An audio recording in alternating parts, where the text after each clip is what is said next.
Story number 1. The Witch's Treehouse in the Everglades. Summer of 1995. The Everglades in Florida, with its sprawling wetlands and dense, shadowed forests, stood as a testament to nature's untamed and often eerie beauty. Towering cypress trees draped in Spanish moss created an almost otherworldly canopy, blocking out much of the sunlight and casting the landscape into perpetual twilight. The air was thick with humidity, carrying the scent of decaying vegetation and the ever-present hum of insects. It was a place where the line between reality and folklore seemed to blur, where every rustle of leaves and distant call of a heron hinted at secrets long buried beneath the murky waters. I'm Mike Thompson, a 30-year-old adventurer with a thirst for uncovering the hidden and the unknown. My friends, Emily, a passionate ecologist, Jack, our resident skeptic, and Sarah, a talented photographer, shared my love for exploration and the thrill of discovering forgotten places.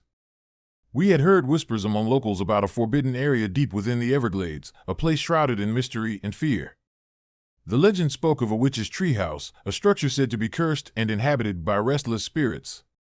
Intrigued by the tales and driven by our collective curiosity, we decided to embark on an expedition to uncover the truth behind the haunted treehouse.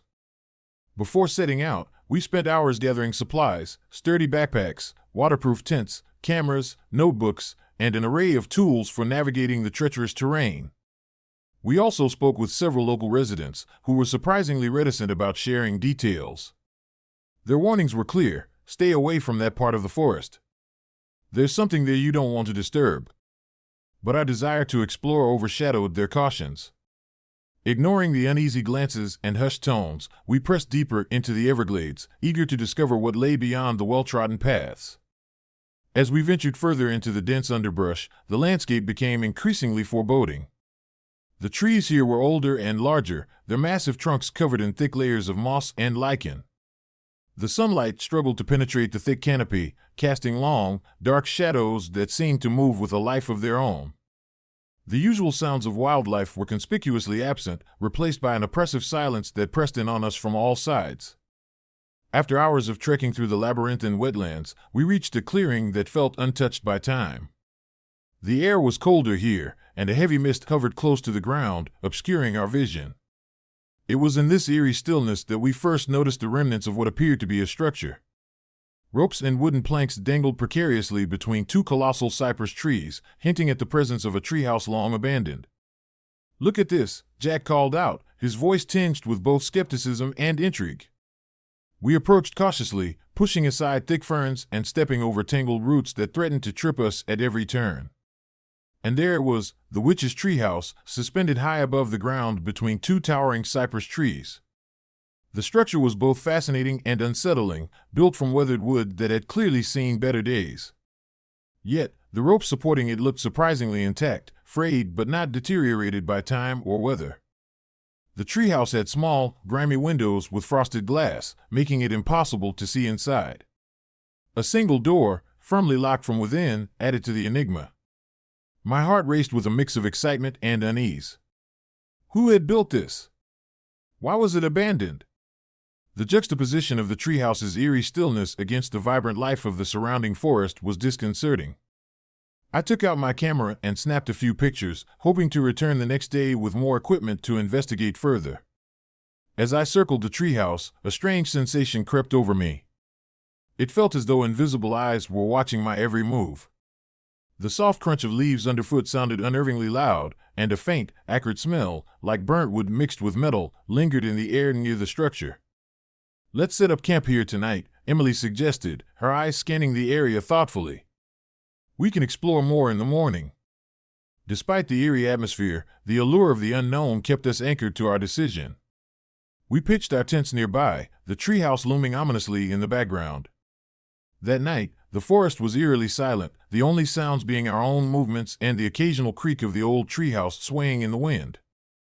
That night, as we settled into our tents, strange occurrences began to unfold. It started with a persistent feeling of being watched. Each member of our group felt an inexplicable presence, a chill that crept down their spines despite the warm summer night. Mia was the first to notice something. Through her tent flap, she saw shadows moving past the treehouse windows, fleeting glimpses of dark figures that vanished as quickly as they appeared. Guys, do you see that? She whispered, her voice trembling. Jake rolled his eyes, dismissing it as a trick of the light. Probably just shadows from the trees. Nothing to worry about.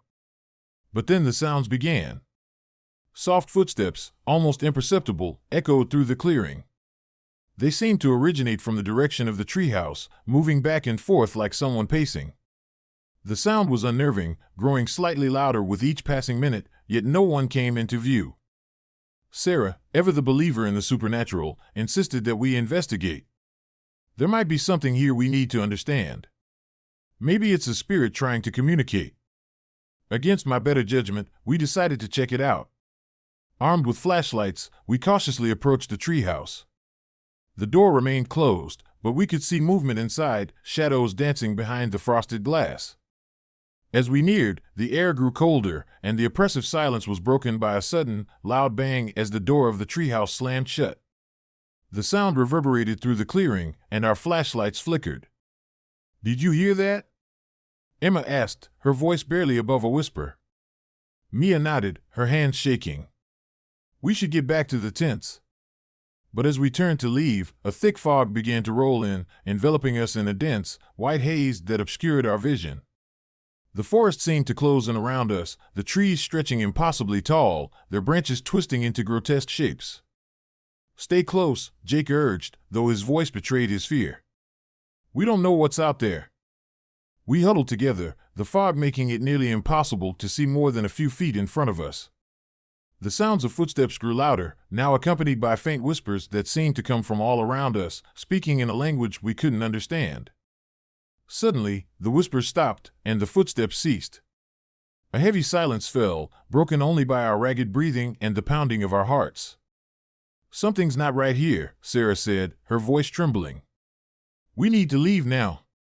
The next day, shaken by the night's events, we decided to delve deeper into the history of the treehouse. We visited the local library and spoke with Mrs. Thompson, an elderly woman who had lived in the nearby village all her life and knew much about the park's past. She recounted a dark chapter from the late 19th century when the Everglades were still being developed. A group of loggers, led by a man named Elias Turner, had constructed several treehouses deep within the forest for shelter and storage. Turner's methods were unconventional, relying heavily on ropes and suspension techniques that many considered dangerous. One fateful night, a severe storm hit the area. Lightning struck one of the supporting trees, causing the ropes to snap. The treehouses collapsed, resulting in the tragic deaths of several loggers who were trapped inside. The survivors reported seeing restless spirits of their fallen comrades wandering the forest, unable to find peace. Mrs. Thompson leaned in closer, her eyes distant. It said that Turner, desperate to save his men, performed dark rituals to bind their spirits to the treehouses. But something went terribly wrong. Instead of providing safety, he summoned a malevolent force that now haunts the forest, using the treehouses as gateways to trap the souls of the living. "Are the symbols we saw part of that ritual?" I asked, glancing back at the treehouse. "Yes," she confirmed. "Those symbols are remnants of the dark magic Turner tried to harness. They're meant to keep the spirits bound, but they can also attract other entities. It's a dangerous place, and those who seek to uncover its secrets often don't return the same, or at all." Emma shivered, clutching her notebook. "So, the treehouse we found, it's one of those haunted structures?" "Yes," Mrs. Thompson replied solemnly. "And it's not safe. Those who have tried to explore it often don't come back, or they return haunted by what they've seen." Determined to find answers, we decided to spend another night near the treehouse, hoping to document more of the unexplained phenomena. As dusk settled, the forest transformed into a landscape of shadows and whispers once again. We set up our equipment, cameras, audio recorders, and protective talismans provided by Mrs. Thompson, ready to capture any evidence of the supernatural. As night fell, the haunting began anew. We were awakened by the sound of heavy footsteps thudding against the treehouse, followed by a low, guttural growl. Mia's camera, left on a tripod outside, had a strange light emanating from it, though no one had touched it. Curious and apprehensive, we retrieved the camera, only to find a series of disturbing images. One photo showed the treehouse, but superimposed over it was a ghostly figure resembling one of the deceased loggers, its hollow eyes staring directly at us. Another image captured the dark silhouette of a massive, shadowy entity lurking just beyond the treehouse's edges. Worse yet, we noticed fresh scratches on our campsite tents, as if something, or someone, had tried to claw its way inside. Panic set in as we realized we were not alone. The spirits of Turner and his men were active, their restless presence making our stay increasingly unbearable. "Jake, did you see that?" Emma whispered, holding up her camera. "There's something out there." Jake, ever the skeptic, tried to maintain his composure. "It's probably just some animal. Maybe a raccoon or something." But his voice lacked conviction, and the unease among us was palpable. We huddled together, trying to stay calm, but the oppressive atmosphere was suffocating. The symbols on the treehouse seemed to pulse with an eerie energy, casting unsettling shadows that danced in the flickering light of our flashlights. "Maybe we should try to communicate," Sarah suggested, her voice barely above a whisper. "If there are spirits here, maybe we can understand what they want." Before anyone could respond, the door of the treehouse swung open with a deafening crash, and a blinding light flooded the clearing. We shielded our eyes, stumbling back as the light intensified. When we looked again, the treehouse had vanished, leaving behind only a charred circle on the ground where it had once stood. Confusion and fear gripped us as we scanned the area, but there was no sign of the treehouse or the ropes that had supported it. All that remained was the circle, blackened and smoking, and the lingering smell of burnt wood and something more sinister, like burnt flesh. "What's happening?" Mia cried out, her voice shaking. "Where did it go?" "We need to leave," Jake insisted, grabbing his gear. "Now." But as we turned to flee, the forest seemed to shift around us. Paths we had taken earlier now led to nowhere, replaced by an endless expanse of dense foliage. The trees loomed closer, their branches intertwining to block our escape routes. "Stay calm," I urged, though my own fear was mounting. "We'll find another way out." But the forest felt alive, the shadows moving with a malevolent intent. Whispers turned into voices, chanting and calling our names, urging us to return to the treehouse. Desperation driving us forward, we made our way back towards the treehouse, hoping to confront whatever was holding us captive. The fog had lifted slightly, revealing the treehouse once more, its windows glowing with an unearthly light. As we approached, the air grew colder, and a sense of dread settled over us. The door was ajar, creaking softly in the wind. We stepped inside, the darkness swallowing us whole. Inside, the treehouse was a scene of chaos. Broken furniture lay scattered, and the floor was littered with remnants of past rituals, burnt offerings, dried herbs, and the same strange symbols etched into the walls. The oppressive energy was palpable, making it hard to breathe. Suddenly, the door slammed shut behind us, plunging us into darkness. The symbols on the walls began to glow, casting eerie shadows that danced around the room. The temperature plummeted, and the oppressive silence was broken by the sound of heavy footsteps approaching. A ghostly figure materialized before us, a towering presence with hollow eyes and a twisted expression of anguish.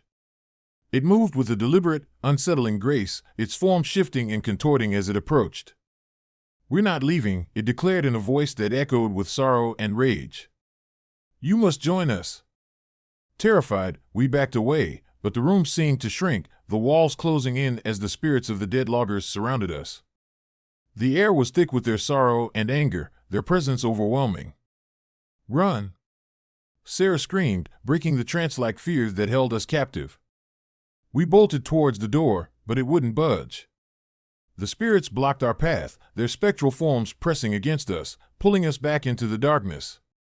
Alex, our history researcher, stumbled and fell, his face contorted in pain. "We have to help them," he cried, tears streaming down his face. "They're trapped." But there was no time to ponder. Summoning every ounce of strength, we fought our way past the spirits, pushing through their ghostly grips and bursting out of the treehouse into the open air. Breathing heavily, we ran through the forest, branches whipping against our faces and roots tripping our feet. The forest seemed to warp around us, paths leading in circles and the trees appearing to shift positions, preventing our escape. Behind us, the haunting cries and the shadows of the spirits chased us relentlessly, their presence a constant reminder of the dark history we had uncovered. We stumbled and fell, our legs burning with exhaustion and fear, but the urge to survive kept us moving. As dawn broke, the oppressive atmosphere began to lift. The forest, though still dense and imposing, seemed less hostile. Exhausted and battered, we finally emerged from the trees, the sounds of civilization welcoming us back. Looking back, the area where the treehouse once stood was empty, no sign of the haunted structure or the charred circle that marked its presence. Relief washed over us, but the ordeal had left its mark. Our minds were haunted by the memories of that night and the supernatural experiences we had endured. We made our way back to the village, where the locals met us with a mix of pity and fear. Mrs. Thompson listened to our story with a grave expression, nodding knowingly. "The forest has a way of claiming those who seek its secrets," she said softly. "Elias Turner and his men were never able to find peace, and their spirits are bound to the tree houses, forever trapped in their unfinished rituals." A year later, the story of our encounter became a local legend, warning others of the dangers that lurk within the depths of the Everglades. But legends have a way of perpetuating themselves, and soon another group of adventurers ventured into the forbidden area, only to report similar terrifying experiences. The treehouse remained a spectral symbol of the forest's dark past, a reminder that some secrets are best left undisturbed. As for me, the experience left me forever changed, a constant reminder of the thin veil between the living and the dead, and the malevolent forces that guard the hidden truths of the wild. Sometimes, when I close my eyes, I can still hear the whispers of the forest and feel the cold gaze of those restless spirits, reminding me that the shadows of the Everglades hold secrets that are never truly forgotten. In the months that followed, our lives took on a new dimension. Sarah's photography gained a haunting depth, her images often capturing things that couldn't be explained, shadowy figures in the background, cold spots in the middle of bright landscapes. Emily became more withdrawn, her once vibrant enthusiasm dampened by the memories of that night. Jack's skepticism was forever shattered, his mind grappling with the reality of what we had encountered. And I, Mike, found myself plagued by nightmares and an insatiable need to understand the forces we had unleashed. One evening, almost a year after our ordeal, I received an unexpected visit from Mrs. Thompson. Her weathered face carried a mix of sadness and resolve. "You need to come back," she said, her voice low and urgent. "The forest is restless, and the spirits are not done with us yet." Before I could respond, she handed me a small, intricately carved talisman. "This will help protect you. But remember, some secrets are meant to stay buried." I took the talisman, feeling a surge of hope mixed with fear. Determined to make things right, I convinced the others to join me for one final expedition to the heart of the Everglades. Armed with the talisman, cameras, and a newfound resolve, we set out to confront the darkness that had ensnared us. As we delved deeper into the forest, the oppressive atmosphere returned, more intense than ever. The treehouse was nowhere to be seen, but the symbols etched into the ground pulsed with a sinister energy, guiding us towards our destiny. It was here, in the very heart of the Everglades, that we faced the true extent of Turner's dark legacy. The spirits of the fallen loggers surrounded us once more, their sorrow and anger palpable in the heavy air. With the talisman's protection and our unwavering determination, we performed a counter-ritual, chanting the words that Mrs. Thompson had taught us. The symbols began to glow, and the malevolent force that had trapped the spirits started to weaken, its power diminishing with each word. As the final incantation left our lips, a blinding light enveloped us, and the forest fell silent. The spirits, now free from their torment, faded into the light, their presence finally at peace. The treehouse, once a beacon of dark magic, dissolved into the mist, leaving behind only the charred remnants of the ritual. Exhausted but victorious, we made our way out of the forest, the weight of our experiences lifting as dawn broke over the Everglades. The forest, though still dense and imposing, no longer felt hostile. The secrets of the treehouse had been unveiled, and the spirits had found their peace. But as we left, a lingering sense of unease remained. The forest had revealed its darkest secrets, but it was clear that its mysteries were far from fully understood. The Everglades, with all its beauty and terror, continued to guard its secrets, waiting for the next group of adventurers daring enough to seek its truths. Years later, the legend of the witch's treehouse lived on, a cautionary tale for those who sought to uncover the forbidden. And as for me, the memories of that summer in the Everglades remained etched in my mind, a constant reminder of the thin veil between the living and the dead, and the malevolent forces that dwell in the heart of nature's darkest places. Story number 2. The Haunting of Alcatraz, Shadows in D Block. Summer of 1995. The sun dipped low over San Francisco Bay, casting long shadows across the iconic silhouette of Alcatraz Island. Known as the Rock, Alcatraz was more than just a former federal prison. It was a fortress of isolation, a monument to the most dangerous criminals the United States had ever housed. Standing defiantly amidst the choppy waters, the cold stone walls of Alcatraz loomed against the darkening sky, the wind howling through its corridors like the restless spirits rumored to haunt its halls. I'm Mike Thompson, a 30-year-old history enthusiast with a penchant for uncovering the untold stories of America's most notorious landmarks. Alongside me were my friends, John, a dedicated history researcher, Emily, a supernatural investigator with a deep belief in the paranormal, Sarah, a talented photographer always on the hunt for the perfect shot, and Jack, our resident skeptic who never missed an opportunity to debunk our theories. It was Halloween, the perfect time to explore the eerie legends surrounding Alcatraz. We had signed up for a special night tour, intrigued by tales of restless spirits, unexplained phenomena, and the infamous Room 14D. As our boat approached the island, the once vibrant San Francisco skyline faded into the background, replaced by the imposing presence of Alcatraz, its lighthouse beacon flickering ominously. "Ready for some real ghost hunting?" Emily asked, her eyes gleaming with excitement. Jack smirked, rolling his eyes. "As long as we don't end up like those unfortunate souls trapped in the stories, I'm in." We disembarked onto the cold, damp stone of the island, the heavy gates of the prison opening with a creak that echoed through the silent night. The air was thick with humidity, carrying the scent of saltwater and decay. Our guide, a stern-faced man named Tom, briefed us on the rules: no touching, no flashlights in certain areas, and absolutely no wandering off the designated paths. As we entered the prison, the oppressive atmosphere immediately set in. The vast, empty corridors stretched out before us, their cold stone walls adorned with flickering lights that cast long, dancing shadows. The distant sound of dripping water and the occasional clank of metal against metal created an unsettling symphony that seemed to whisper secrets from the past. Our tour led us first to the general population area, where we learned about the harsh conditions prisoners endured. But it was when we approached D Block that the air seemed to change. The temperature dropped noticeably, our breaths visible in the cool air despite the warm summer night outside.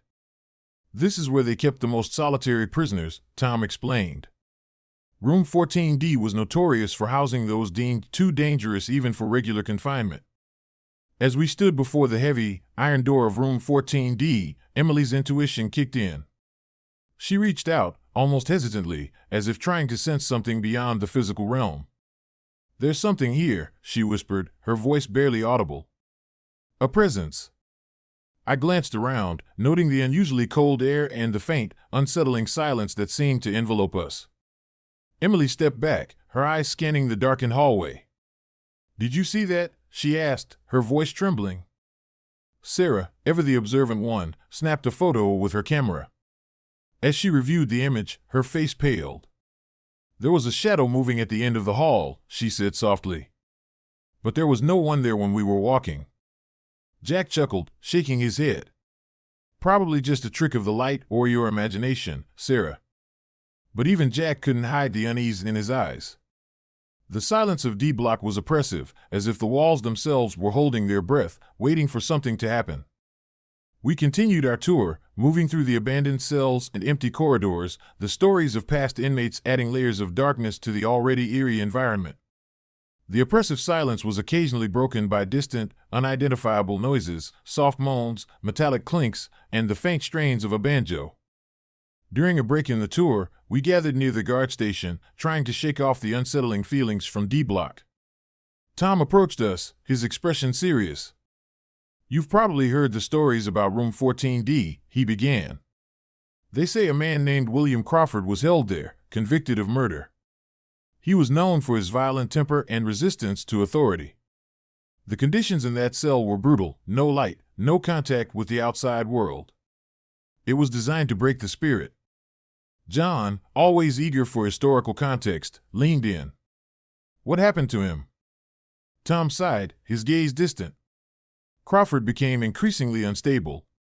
One night, the guards heard screams coming from his cell. When they rushed in, they found him dead, his body contorted in unnatural ways, as if something or someone had strangled him with an invisible force. No one could explain his death, and it only added to the prison's dark reputation. Emily shivered. Do you think his spirit is still here? Tom nodded solemnly. Many believe that William's spirit never found peace. Some say he roams these halls, seeking vengeance or perhaps desperately trying to communicate.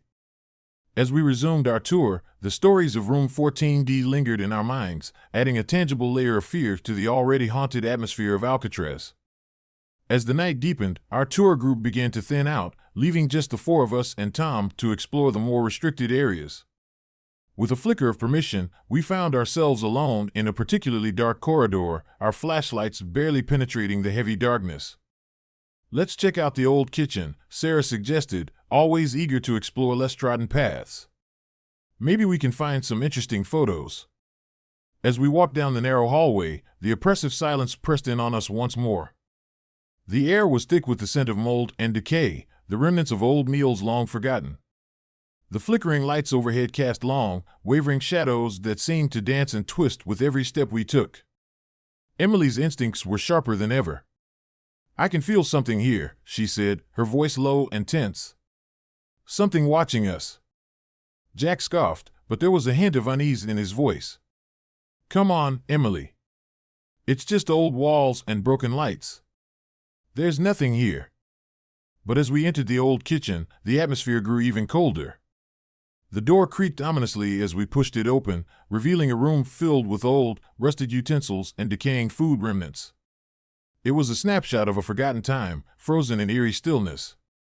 Suddenly, a loud clang echoed through the room, making us all jump. Probably just something falling over, Jack said, though his voice lacked conviction. Sarah, ever the photographer, began snapping pictures, trying to capture the eerie ambience. As she reviewed one of her shots, her face drained of color. Guys, there's someone in this photo, she said, showing us the image. A shadowy figure just behind me. Emily leaned in, her eyes wide. There was something there, wasn't there? Before anyone could respond, the room seemed to come alive. The banjo music grew louder, the sound now more distinct and haunting. The shadows on the walls began to shift and move independently of any light source, creating grotesque shapes that danced around us. Emily took a step back, her eyes darting around the room. We need to get out of here, she said urgently. Now. But as we turned to leave, the door slammed shut with a deafening crash, plunging us into darkness. The banjo music stopped abruptly, replaced by a heavy, oppressive silence. Panic set in as we realized we were trapped. We need to stay calm, Jack tried to reassure us, though his voice wavered. Let's find another way out. But every attempt to open the door was futile. It remained firmly shut, unyielding to our desperate pushes and pulls. The temperature in the room continued to drop, our breaths visible in the icy air. Guys, I think we're not alone, Sarah whispered, her eyes darting around the room in fear. Suddenly, the shadows on the walls began to converge, forming a dark, ominous shape that loomed over us. The air grew thick with tension as the figure took on a more defined form, a tall, shadowy presence with hollow eyes that seemed to bore into our souls. As the shadowy figure moved closer, the oppressive weight of its presence pressed down on us, making it hard to breathe. Emily stepped forward, her face pale but determined. William Crawford, she whispered, her voice filled with a mix of fear and compassion. We mean you no harm. The figure paused, its hollow eyes flickering with an unspoken rage. Then, in a voice that resonated with sorrow and pain, it spoke. Why do you disturb my solitude? Leave this place, or suffer the same fate. Jack, finally shaking off his skepticism, mustered his courage. We're not here to harm you. We just want to understand your story. But the shadow did not relent. It began to move towards us with deliberate, unsettling grace. The air grew colder, and the room seemed to shrink around us, the walls closing in as the figure advanced. We have to stop it, Sarah whispered, clutching her camera tightly. Emily nodded, pulling out a small notebook filled with notes and symbols. Maybe there's something here that can help us communicate. Desperate, she began flipping through the pages, muttering incantations that were part of her supernatural studies. The symbols on the walls responded, glowing faintly as Emily chanted. The shadowy figure hesitated, its form wavering as if struggling against an unseen force. Suddenly, a burst of energy erupted from the notebook, sending a shockwave through the room. The figure recoiled, its form flickering like a faulty light bulb. For a moment, silence reigned, broken only by our ragged breaths.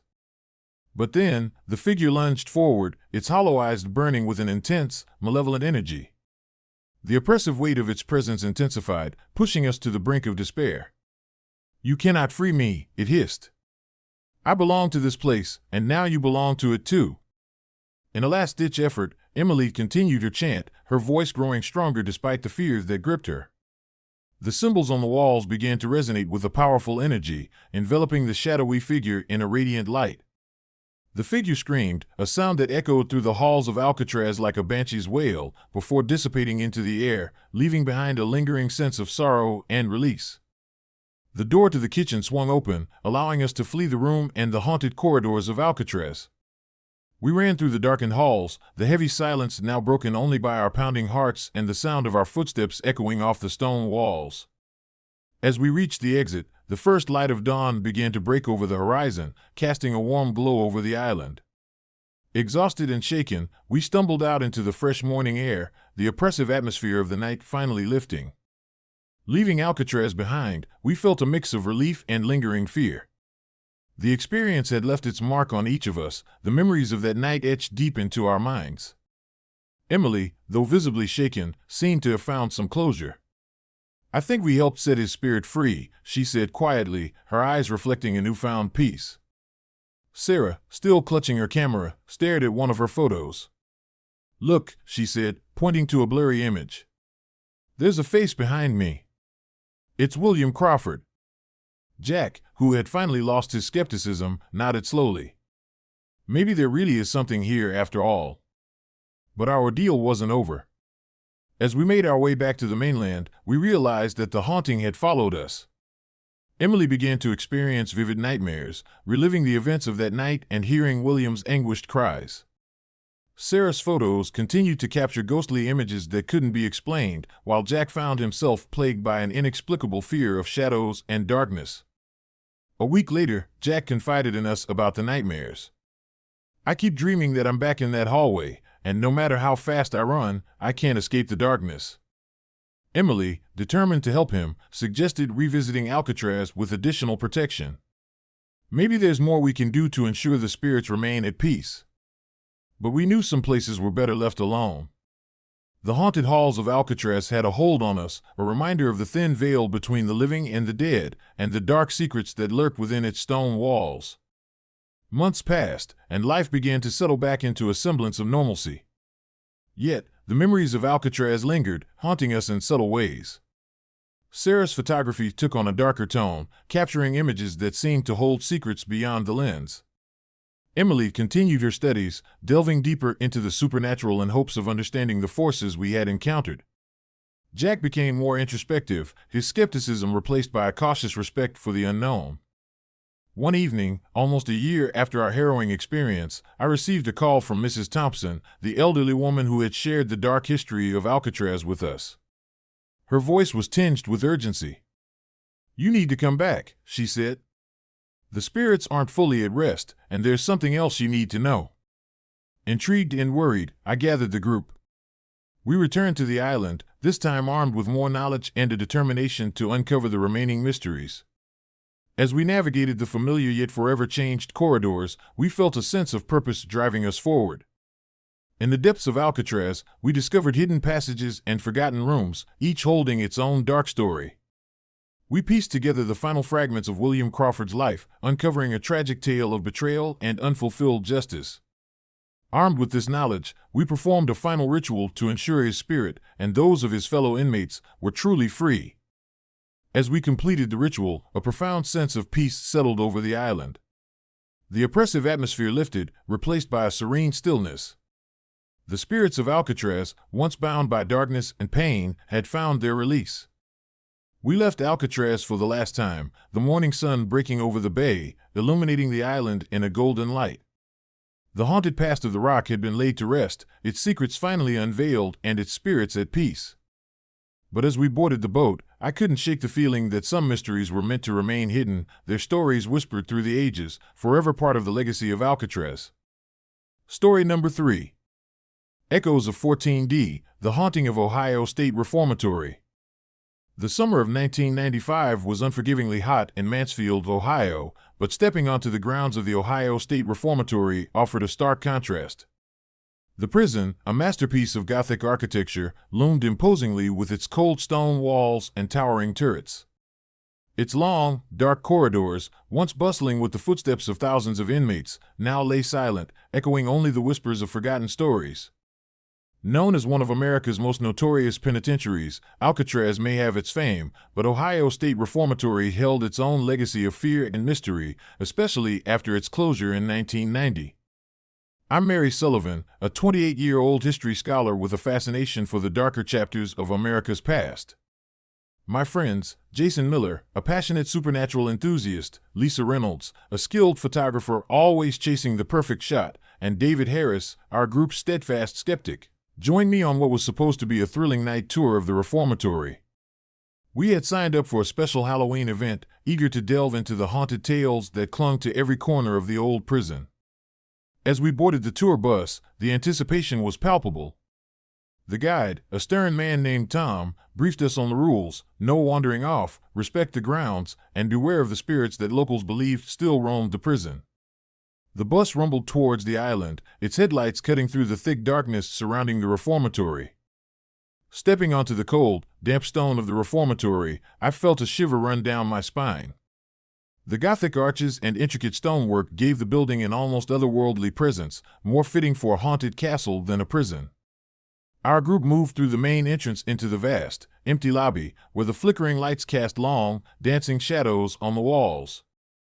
"Welcome to the Ohio State Reformatory," Tom announced, his voice echoing off the stone. "This place holds many secrets, some better left undiscovered." As we made our way towards D Block, the infamous solitary confinement area, the temperature seemed to drop. The air grew thick with an unsettling chill, despite the summer heat outside. The corridors stretched endlessly, their oppressive silence broken only by the occasional drip of water and the distant, mournful groan of the building settling. Emily, our supernatural investigator, was the first to speak. "I can feel something here," she said, her eyes scanning the dimly lit hallway. "Like eyes watching us from the shadows."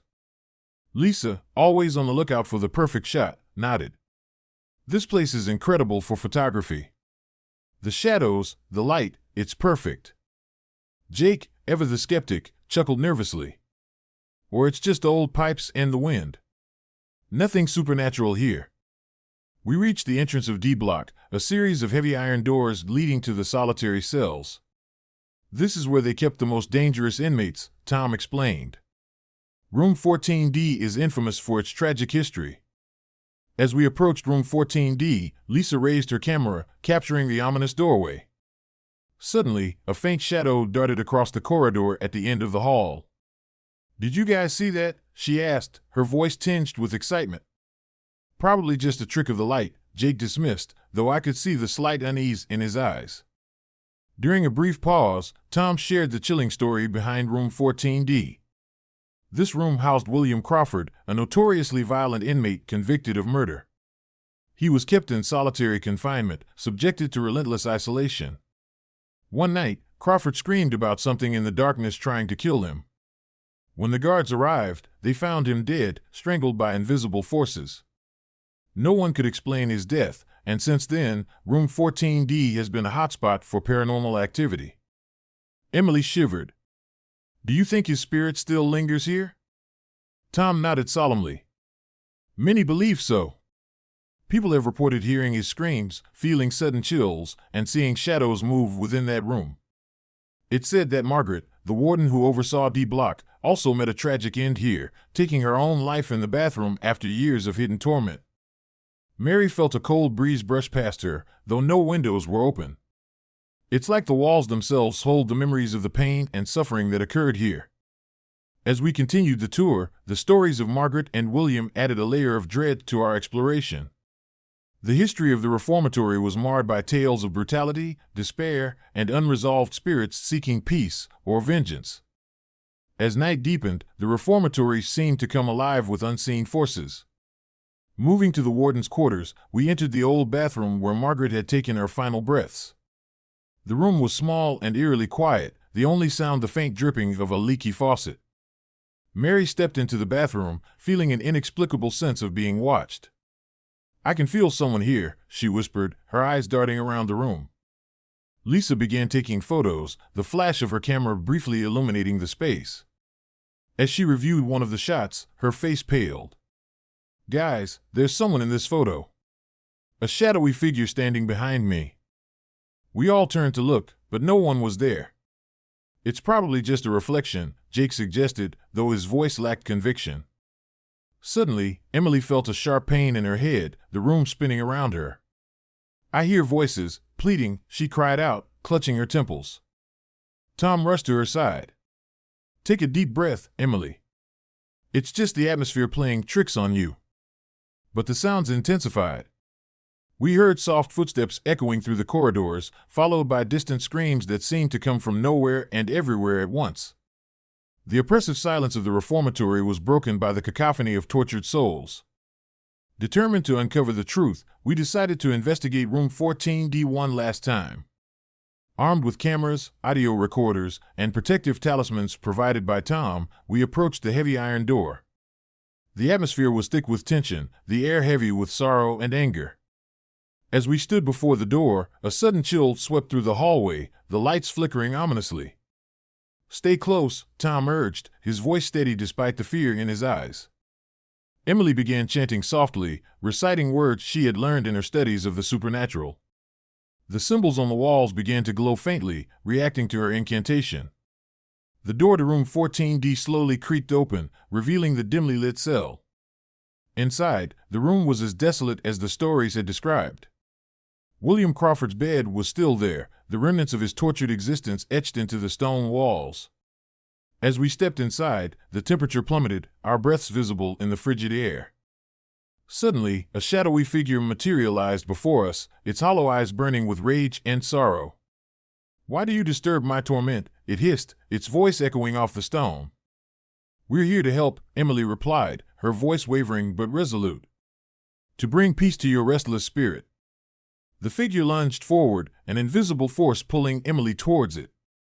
Lisa tried to snap photos, but her camera malfunctioned, the screen flashing with erratic images. "I can't get him to see us," she shouted. David, always the skeptic, found himself pushed violently against the wall, his neck feeling like it was being squeezed by invisible hands. "This isn't real," he screamed, trying to break free from the unseen grip. Panic erupted as the shadow intensified, its presence becoming more menacing.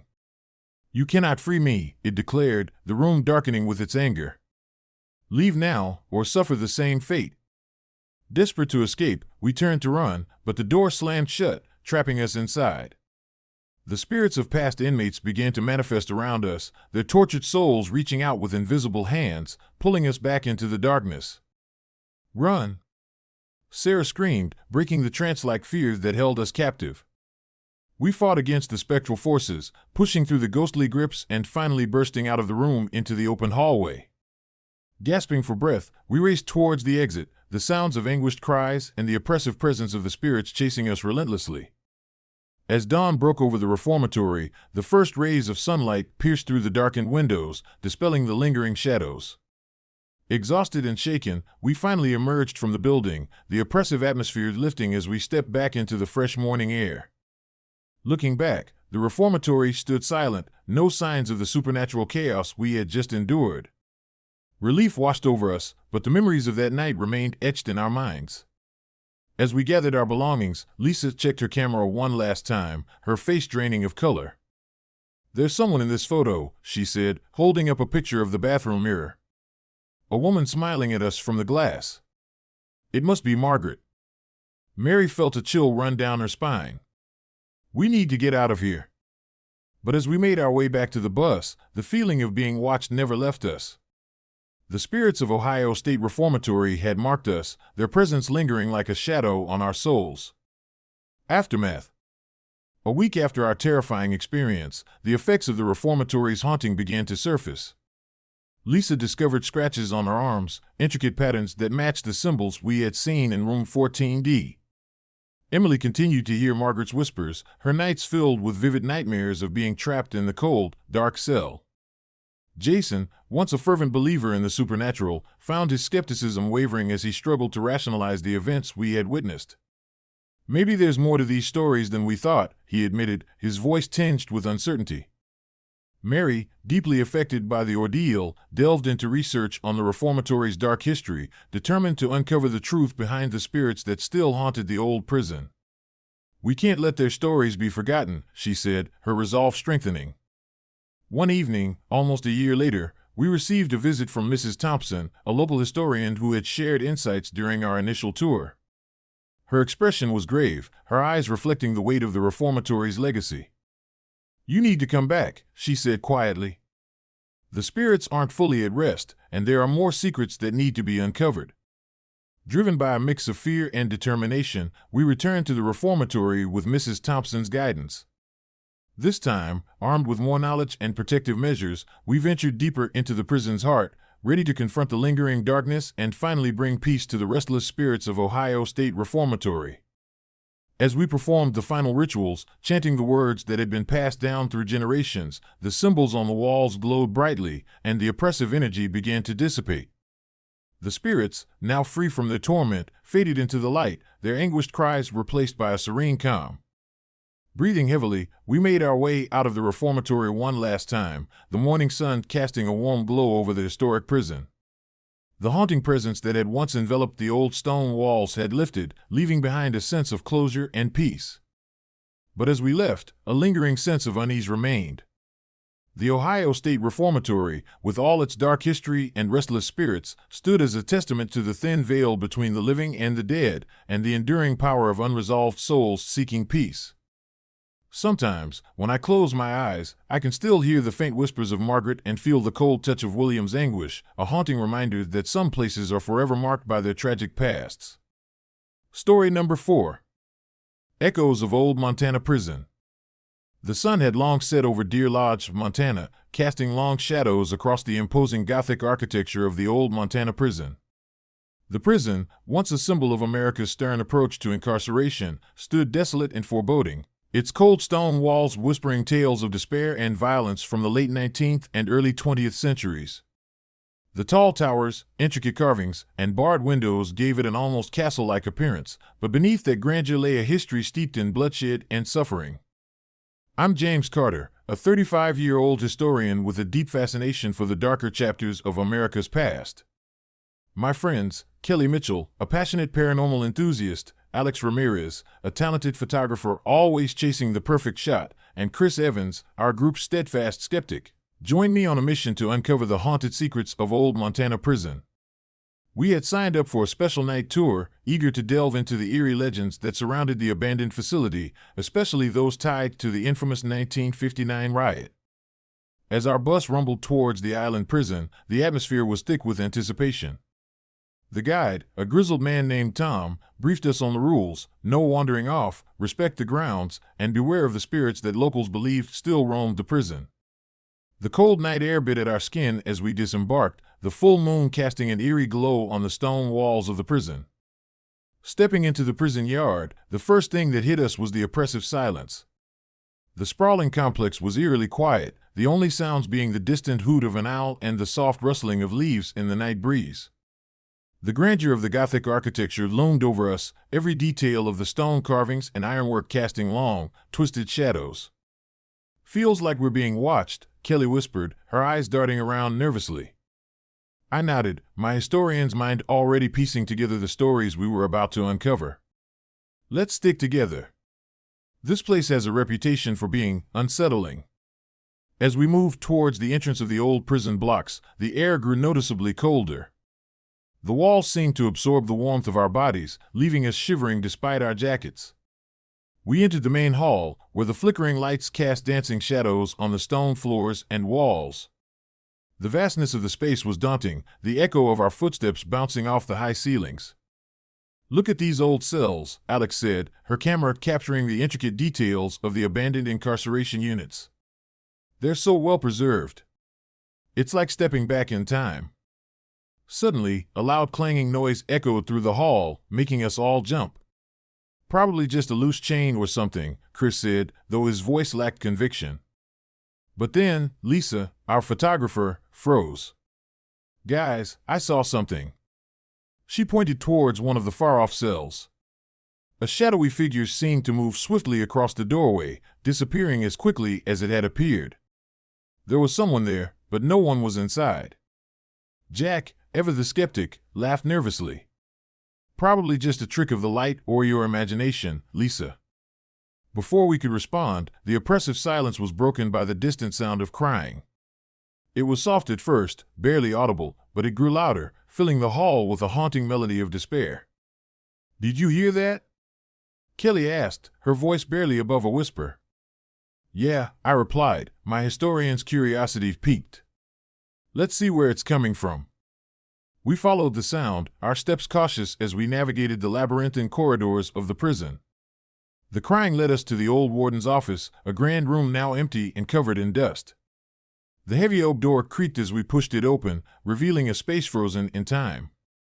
Dust particles floated in the air, illuminated by the weak light filtering through the broken windows.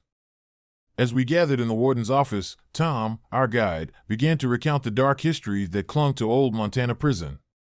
In 1959, a violent riot broke out here, one of the bloodiest in the history of American prisons. Led by a notorious inmate named Victor Kane, the riot resulted in the deaths of several prisoners and guards. The chaos lasted for hours, leaving the prison in ruins and the spirits of those who perished trapped within these walls. James, always eager for historical context, asked, "What happened to Victor Kane?" Tom sighed, his eyes distant. Victor was a particularly cruel inmate, known for his brutal methods of control and his relentless defiance against authority. During the riot, he led the charge, wreaking havoc and instilling fear in everyone around him. When the riot was finally quelled, Victor was found dead in the warden's office, his body showing signs of severe trauma. Some say he was murdered by his own men, others believe he was killed by a supernatural force unleashed during the chaos. Kelly leaned forward, her eyes wide with fascination. "Do you think Victor's spirit still lingers here?" Tom nodded solemnly. "Many believe so. Visitors have reported seeing his ghostly figure roaming the halls, hearing his angry cries, and feeling his presence in places where the violence was most intense." As Tom spoke, the room seemed to grow colder, the temperature dropping sharply. We exchanged uneasy glances, the weight of the prison's history pressing down on us. Determined to uncover the truth, we decided to explore further, venturing into the heart of the prison where the most significant events had taken place. As we moved towards the solitary confinement cells, the atmosphere grew thick with tension. The narrow corridors seemed to close in on us, the walls adorned with faded graffiti and remnants of past turmoil. As we approached D Block, a notorious section of the prison known for housing the most dangerous inmates, Kelly felt a chill run down her spine. "I can feel something here," she said, her voice trembling. "Like eyes watching us from the shadows." We entered a dimly lit corridor, the flickering lights creating an unsettling dance of shadows. James, our historian, began explaining D Block was where they kept the most violent prisoners. It was designed to break their spirits through extreme isolation. Suddenly, a loud bang echoed from one of the cells, making us all jump. "Probably just a loose door," Chris suggested, though his voice lacked certainty. But then, Alex, our photographer, noticed something strange. "Guys, look at this." She pointed to a broken mirror hanging on the wall. "There's something in the reflection." We gathered around as she adjusted her camera, capturing the eerie reflection. In the mirror, we saw a shadowy figure standing behind us, though no one was there when we turned around. "That's impossible," Jack said, trying to rationalize. "It's just a mirror, nothing more." But the air grew colder, our breaths visible in the frigid air. The oppressive silence was broken by the sound of soft crying, emanating from the far end of the corridor. We exchanged worried glances, the fear now palpable. "We need to get out of here," Kelly insisted, her eyes darting around nervously. But curiosity held us in place, the lure of the unknown too strong to resist. We followed the sound, our steps cautious as we navigated the maze-like structure of the prison. The crying led us to the old chapel, a sacred space once used for inmate worship and now a central point during the 1959 riot. The heavy wooden doors creaked as we pushed them open, revealing a vast room filled with pews and an altar that stood in disrepair. As we stepped inside, the temperature plummeted, our breaths visible in the icy air. The room was silent, the only sound our own ragged breathing. Suddenly, a shadowy figure materialized at the far end of the chapel, standing silently in front of the altar. "Victor," Kelly whispered, her voice shaking. "Is that you?" The figure remained still, its hollow eyes fixed on us. "Why do you disturb my peace?" it demanded, its voice echoing through the chapel with a mixture of anger and sorrow. James, ever the historian, tried to reason, "We're here to understand your story, to honor those who suffered here." But the shadow only moved closer, its presence oppressive and malevolent. "You cannot bring back the dead. Leave now, or suffer the same fate." As it advanced, the chapel seemed to come alive with the anguish of the past. The walls echoed with the screams of those who had perished, the air thick with the scent of blood and decay. The shadows around us began to swirl, forming into ghostly apparitions of inmates and guards caught in the chaos of the riot. "We need to leave," Chris urged, his skepticism shattered by the undeniable supernatural forces at play. But as we turned to flee, the doors slammed shut, trapping us inside. The shadow of Victor Kane loomed over us, its eyes burning with a vengeful fury. "Run!" Kelly screamed, breaking the paralysis of fear. We sprinted through the chapel, the apparitions closing in on us, their mournful cries filling the air. The walls seemed to pulse with the dark energy of the prison, making it difficult to breathe as we pushed towards the exit. Suddenly, the ground beneath us began to shake, the stone floors cracking and crumbling. The sound of metal twisting and breaking echoed through the halls as we raced against the collapsing structure, the spirits of old Montana prison chasing us relentlessly. Breathless and terrified, we burst out of the chapel, the cold night air hitting our faces as we stumbled into the courtyard.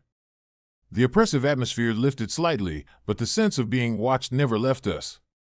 We ran through the corridors, the sounds of the collapsing prison fading behind us as we made our way towards the exit. As we reached the main gate, the first light of dawn began to break over the horizon, casting a pale glow on the ancient stone walls. Exhausted and shaken, we collapsed onto the ground, the weight of our experience pressing down on us. Are we okay?" Jack asked, his voice barely above a whisper. "We made it," Kelly replied, though her eyes reflected the lingering fear. "But something in that prison is still restless." As we looked back towards the chapel, we saw a final apparition of Victor Kane, his ghostly figure fading into the morning light, a silent promise that his story was far from over. Aftermath. A week after our harrowing experience, the effects of the night at Old Montana Prison began to manifest. Alex, ever the dedicated photographer, found herself haunted by the images she had captured. Her camera displayed blurry, ghostly figures that seemed to move when she wasn't looking. "There's someone in these photos," she said, showing us a picture of the chapel mirror with Victor's face glaring back at us. "Every time I look, he's there, watching me." Kelly continued to experience vivid nightmares, reliving the terror of the chapel and hearing Victor's anguished cries in her sleep. "I can't shake the feeling that he's still out there, waiting for something," she confided, her eyes hollow from sleepless nights. James delved deeper into the prison's history, determined to find a way to lay the spirits to rest. "There has to be something we can do to help them find peace," he said, poring over old records and documents. Meanwhile, Chris struggled to come to terms with the reality of our experience. His skepticism had been shattered, replaced by a cautious respect for the supernatural. "I used to think it was all nonsense, but what we saw, it's undeniable," he admitted, the fear in his voice evident. One evening, almost a month later, we received an unexpected visit from Tom, our guide. His face was pale, his eyes haunted. "You need to come back," he said urgently. "The spirits are restless, and there's more you need to uncover."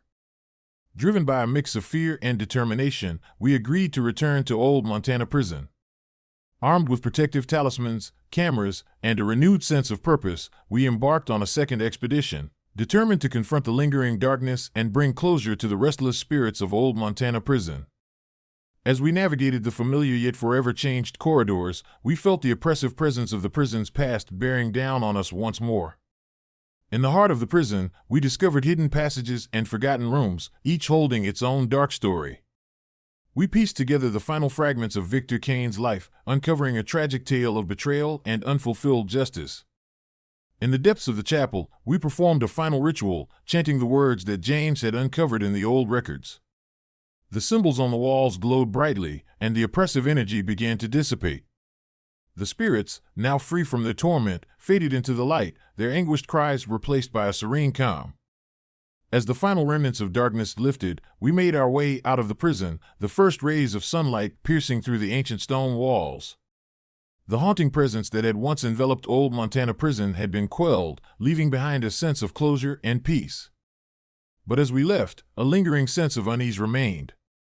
The prison, though now silent, stood as a testament to the thin veil between the living and the dead, and the enduring power of unresolved souls seeking peace. The legends of old Montana prison had been laid to rest, but the memories of that night would forever haunt us, a reminder of the darkness that can linger in the most unexpected places. Sometimes, when I close my eyes, I can still hear the faint whispers of Victor Kane and feel the cold touch of his lingering presence, a haunting reminder that some places are forever marked by their tragic pasts. Story number 5. Echoes of Old Charleston Jail. The chill of October crept over Deer Lodge, Montana, as the sun dipped below the horizon, casting long shadows across the formidable structure of Old Charleston Jail. Built in 1802, the jail stood as a relic of a bygone era, its Gothic architecture looming ominously against the darkening sky. The cold stone walls, adorned with intricate carvings and towering turrets, seemed to absorb the fading light, creating an atmosphere of perpetual twilight. The air was thick with the scent of damp earth and decaying wood, a testament to the countless years the jail had stood silent and abandoned. I'm Emily Harris, a 32-year-old historian with a passion for uncovering the hidden stories of America's most notorious landmarks. My friends, Jack Thompson, a dedicated supernatural investigator, Sarah Martinez, a talented photographer always chasing the perfect shot, and Ryan Mitchell, our group's steadfast skeptic, joined me on a mission to explore the haunted halls of Old Charleston Jail. We had signed up for a special night tour, eager to delve into the eerie legends that clung to the old prison, especially those surrounding Lavinia Fisher, America's first known female serial killer. As we boarded the tour bus, the excitement was palpable. The guide, a grizzled man named Tom, briefed us on the rules: no wandering off, respect the grounds, and beware of the spirits that locals believed still roamed the prison. The bus rumbled towards the island jail, its headlights piercing through the thick darkness surrounding the facility. "Ready for some real ghost hunting?" Jack asked, his eyes gleaming with anticipation. Ryan smirked, rolling his eyes. "As long as we don't end up like those unfortunate souls trapped in the stories, I'm in." We stepped off the bus and approached the cold, damp stone of the jail's entrance. The heavy iron gates creaked ominously as we pushed them open, the sound echoing through the silent night. The grand facade of Old Charleston Jail stood before us, its Gothic arches and barred windows casting long, twisted shadows.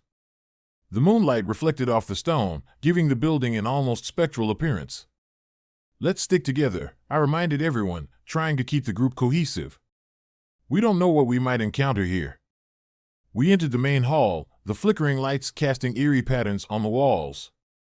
The vast, empty corridors stretched out before us, their oppressive silence broken only by the distant drip of water and the soft rustling of leaves outside.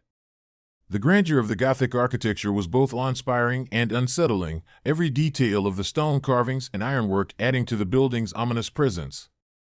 As we moved deeper into the prison, the atmosphere grew heavier. The temperature seemed to drop, our breaths visible in the frigid air despite the mild autumn night outside. The group was silent, each of us lost in our own thoughts, the weight of the prison's dark history pressing down on us. "Feels like we're being watched," Jack whispered, his voice barely audible. I glanced around, noting the dimly lit corridors and the oppressive silence that enveloped us. "Let's keep moving," I suggested, though unease gnawed at my stomach. We approached the old prison cells, the metal bars rusty and corroded from years of neglect. Sarah, ever the photographer, began snapping pictures, her camera capturing the intricate details of the abandoned cells. As she reviewed one of her shots, her face paled. "Guys, there's someone in this photo," she said, showing us the image. In the corner of the frame, a shadowy figure stood behind a cell, its eyes fixed on us despite the empty hallway. Ryan chuckled nervously. "Probably just a trick of the light or your imagination, Sarah." But before we could respond, a loud clang echoed through the corridor, making us all jump. "Probably just a loose door," I said, though my voice lacked conviction. But then, Jack froze, his eyes wide with fear. "Did you guys hear that?" We stood in silence, listening intently. The sound of footsteps echoed through the halls, slow and deliberate, as if someone was pacing back and forth just out of sight. The oppressive silence was now filled with the unsettling rhythm of the unknown presence moving around us. "Let's check it out," Jack insisted, his skepticism wavering in the face of the inexplicable sounds. We followed the sound, our steps cautious as we navigated the labyrinthine corridors. The footsteps led us to the old warden's office, a grand room now empty and covered in dust. The heavy oak door creaked as we pushed it open, revealing a space frozen in time. Dust particles floated in the air, illuminated by the weak light filtering through the broken windows. "Welcome to the warden's office," Tom announced, his voice echoing in the vast room. This was where the warden conducted his duties, overseeing the prison and maintaining order. As we stood in the room, the air grew colder, and a faint scent of lavender, a stark contrast to the damp, musty odor of the prison, filled our nostrils. Emily shivered, pulling her jacket tighter around her. 3. The Legend of Lavinia Fisher. During a break in our tour, we gathered near the guard station, trying to shake off the unsettling feelings from the warden's office. Tom approached us, his expression serious. "You've probably heard the stories about Lavinia Fisher," he began. "She was one of the most notorious inmates here, known for her brutal methods and relentless cruelty. She was convicted of multiple murders and was the first female serial killer in America." James, always eager for historical context, leaned in. "What happened to her?" Tom sighed, his eyes distant. "Lavinia was a force to be reckoned with. She and her husband ran a boarding house where they lured unsuspecting guests and met their grisly ends. Lavinia was eventually caught and brought to Old Charleston Jail. Her final days were marked by increasing paranoia and violence. Before her execution by hanging in 1820, she made a chilling statement, 'If any of you guilty souls remain, I will meet you in hell.' Kelly, our paranormal enthusiast, shivered. 'Do you think her spirit is still here, watching over the prison?' Tom nodded solemnly. 'Many believe Lavinia's curse still haunts these walls. Visitors have reported hearing her laughter, seeing her ghostly figure in the corridors, and experiencing unexplained phenomena that some attribute to her lingering presence.' As Tom spoke, the room seemed to grow colder, the oppressive atmosphere thickening with the weight of Lavinia's dark legacy. We exchanged uneasy glances, the stories adding a tangible layer of fear to our exploration. Determined to uncover the truth, we decided to explore further, venturing into the heart of the prison where the most significant events had taken place. As we moved towards the solitary confinement cells, the atmosphere grew thick with tension. The narrow corridors seemed to close in on us, the walls adorned with faded graffiti and remnants of past turmoil. As we approached D Block, a notorious section of the prison known for housing the most dangerous inmates, Kelly felt a chill run down her spine. "I can feel something here," she said, her voice low and tense. "Like eyes watching us from the shadows." We entered a dimly lit corridor, the flickering lights creating an unsettling dance of shadows. James, our historian, began explaining, D Block was where they kept the most violent prisoners. It was designed to break their spirits through extreme isolation. Suddenly, a loud bang echoed from one of the cells, making us all jump. "Probably just a loose door," Jack suggested, though his voice lacked certainty. But then, Alex, our photographer, noticed something strange. "Guys, look at this." She pointed to a broken mirror hanging on the wall. "There's something in the reflection." We gathered around as she adjusted her camera, capturing the eerie reflection. In the mirror, we saw a shadowy figure standing behind us, though no one was there when we turned around. That's impossible, Ryan said, trying to rationalize. It's just a mirror, nothing more. But the air grew colder, our breaths visible in the frigid air. The oppressive silence was broken by the sound of soft crying, emanating from the far end of the corridor. We exchanged worried glances, the fear now palpable. We need to get out of here, Kelly insisted, her eyes darting around nervously. But curiosity held us in place, the lure of the unknown too strong to resist. We followed the sound, our steps cautious as we navigated the maze-like structure of the prison. The crying led us to the old chapel, a sacred space once used for inmate worship and now a central point during the 1959 riot. The heavy wooden doors creaked as we pushed them open, revealing a vast room filled with pews and an altar that stood in disrepair. The air was thick with the scent of old wood and lingering sorrow. As we stepped inside, the temperature plummeted, our breaths visible in the icy air. The room was silent, the only sound our own ragged breathing. Suddenly, a shadowy figure materialized at the far end of the chapel, standing silently in front of the altar. "Lavinia," Kelly whispered, her voice trembling. "Is that you?" The figure remained still, its hollow eyes fixed on us. "Why do you disturb my peace?" it demanded, its voice echoing through the chapel with a mixture of anger and sorrow. "James, ever the historian, tried to reason, we're here to understand your story, to honor those who suffered here." But the shadow only moved closer, its presence oppressive and malevolent. "You cannot bring back the dead. Leave now, or suffer the same fate." As it advanced, the chapel seemed to come alive with the anguish of the past. The walls echoed with the screams of those who had perished, the air thick with the scent of blood and decay. The shadows around us began to swirl, forming into ghostly apparitions of inmates and guards caught in the chaos of the riot. "We need to leave," Ryan urged, his skepticism shattered by the undeniable supernatural forces at play. But as we turned to flee, the doors slammed shut, trapping us inside. The shadow of Lavinia Kane loomed over us, its eyes burning with a vengeful fury. "Run!" Kelly screamed, breaking the trance-like fear that held us captive. We sprinted through the chapel, the apparitions closing in on us, their mournful cries filling the air.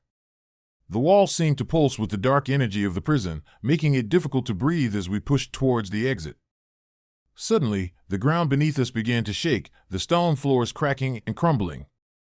The sound of metal twisting and breaking echoed through the halls as we raced against the collapsing structure, the spirits of old Charleston jail chasing us relentlessly. Breathless and terrified, we burst out of the chapel, the cold night air hitting our faces as we stumbled into the courtyard. The oppressive atmosphere lifted slightly, but the sense of being watched never left us. We ran through the corridors, the sounds of anguished cries and the oppressive presence of the spirits chasing us relentlessly. As we reached the main gate, the first light of dawn began to break over the horizon, casting a pale glow on the ancient stone walls. Exhausted and shaken, we collapsed onto the ground, the weight of our experience pressing down on us. Are we okay?" Jack asked, his voice barely above a whisper. "We made it," Kelly replied, though her eyes reflected the lingering fear. "But something in that prison is still restless." As we looked back towards the chapel, we saw a final apparition of Lavinia Fisher, her ghostly figure fading into the morning light, a silent promise that her story was far from over. Aftermath. A week after our terrifying experience, the effects of old Charleston jail began to manifest in our daily lives. Sarah, ever the dedicated photographer, found herself haunted by the images she had captured. Her camera displayed blurry, ghostly figures that seemed to move when she wasn't looking. "There's someone in these photos," she said, showing us a picture of the chapel mirror with Lavinia's face glaring back at us. "Every time I look, she's there, watching me." Kelly continued to experience vivid nightmares, reliving the terror of the chapel and hearing Lavinia's anguished cries in her sleep. "I can't shake the feeling that she's still out there, waiting for something," she confided, her eyes hollow from sleepless nights. James delved deeper into the prison's history, determined to find a way to lay the spirits to rest. "There has to be something we can do to help them find peace," he said, poring over old records and documents. Meanwhile, Ryan struggled to come to terms with the reality of our experience.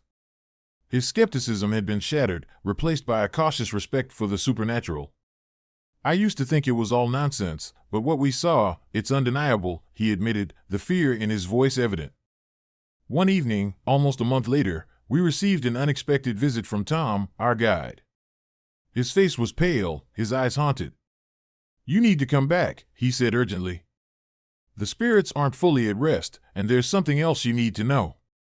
Driven by a mix of fear and determination, we agreed to return to Old Charleston Jail.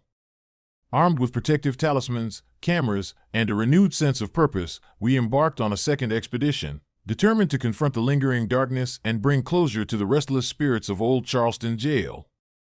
As we navigated the familiar yet forever changed corridors, we felt the oppressive presence of the prison's past bearing down on us once more. In the heart of the prison, we discovered hidden passages and forgotten rooms, each holding its own dark story. We pieced together the final fragments of Lavinia Fisher's life, uncovering a tragic tale of betrayal and unfulfilled justice. In the depths of the chapel, we performed a final ritual, chanting the words that James had uncovered in the old records. The symbols on the walls glowed brightly, and the oppressive energy began to dissipate. The spirits, now free from their torment, faded into the light, their anguished cries replaced by a serene calm. As the final remnants of darkness lifted, we made our way out of the prison, the first rays of sunlight piercing through the ancient stone walls. The haunting presence that had once enveloped Old Charleston Jail had been quelled, leaving behind a sense of closure and peace. But as we left, a lingering sense of unease remained. The prison, though now silent, stood as a testament to the thin veil between the living and the dead, and the enduring power of unresolved souls seeking peace. The legends of Old Charleston Jail had been laid to rest, but the memories of that night would forever haunt us, a reminder of the darkness that can linger in the most unexpected places. Sometimes, when I close my eyes, I can still hear the faint whispers of Lavinia Fisher and feel the cold touch of her lingering presence, a haunting reminder that some places are forever marked by their tragic pasts.